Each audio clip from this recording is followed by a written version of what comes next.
नमस्कार दोस्तों, मैं नीलम नारंग वाबस्ता इस ज़िंदगी के यूट्यूब चैनल पर आपका स्वागत करती हूँ, अभिनंदन करती हूँ। आज मैं लेकर आई हूँ अपनी एक लघु कथा जिसका शीर्षक है दो बहनें। प्रेमा और सुधा दो बहनें थीं। वैसे तो वो 4 बहनें थीं, पर इन दो बहनों की आपस में कभी भी नहीं बनी। बचपन से ही एक दूसरे के साथ लड़ाई झगड़ा, एक दूसरे की शिकायत करना इनका काम था।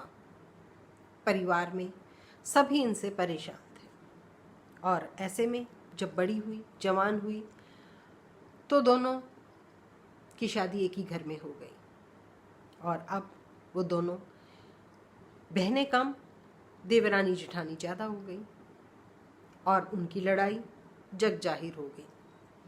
ससुराल में भी, मायके में भी, हर जगह इनकी लड़ाई के किस्से मशहूर हो गए।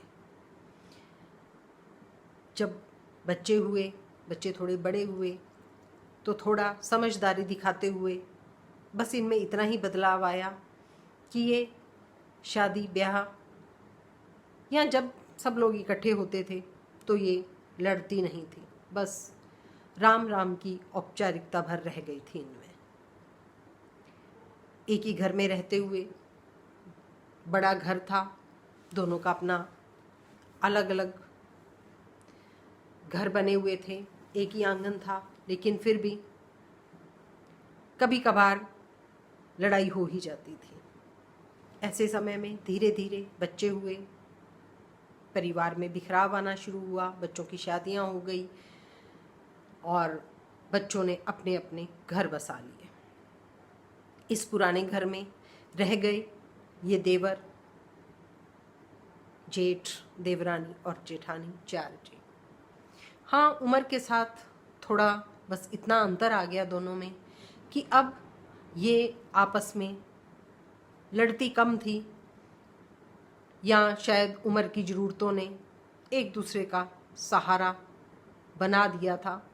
फिर भी उनमें प्यार की कोई बात नहीं थी, बस कभी कभी दुख सुख में एक दूसरे का सहारा बन जाती थी।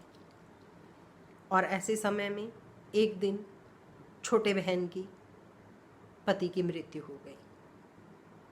शायद ज़िंदगी में पहली बार उस दिन दोनों बहनें गले मिल के रोई और बेतहाशा रोई। शायद अपनी बचपन की भूल, जवानी की भूल का सारा गुस्सा, दुख उसी दिन ही आंसुओं के जरिए बह निकला। अब थोड़ा उनका जीवन सामान्य हो गया था। बड़ी बहन छोटी बहन की ज़रूरतों को समझती थी, भावनाओं को भी समझती थी और ऐसे ही 1 साल के अंतराल में बड़ी बहन के पति की भी मृत्यु हो गई। रह गई 2 बहनें। अब तो वो 2 बहनें एक दूसरे के साथ गले मिलके पहले तो खूब रोई, लेकिन फिर उन्होंने वादा किया एक दूसरे से कि अब हम एक दूसरे का सहारा बनेंगे। ऐसे समय में बच्चे आए, बच्चे माँओं को अपनी साथ ले जाना चाहते थे। पहली बार बच्चों ने देखा कि वो दोनों बहनें हाथ बांधे उनके सामने खड़ी हैं कि हम एक साथ फिर से अपना बचपन को जीना चाहती हैं, एक साथ हम अपने उस बचपन को साझा करना चाहती हैं जो शायद हम कभी जी ही नहीं पाई। और दोनों बहनों ने वायदा किया कि अब हम मौत ही हमें एक दूसरे से जुदा करेगी। और दोनों बहनें प्यार से उसी घर में रहने लगी, बचपन, जवानी और बुढ़ापे के दिनों की यादों को साझा करते हुए। और बच्चे हैरान कि जिन 2 बहनों ने सारी उम्र एक दूसरे के साथ गुस्से में बिता दी, आज वही एक दूसरे का संबल बने हुए खड़ी हैं। धन्यवाद।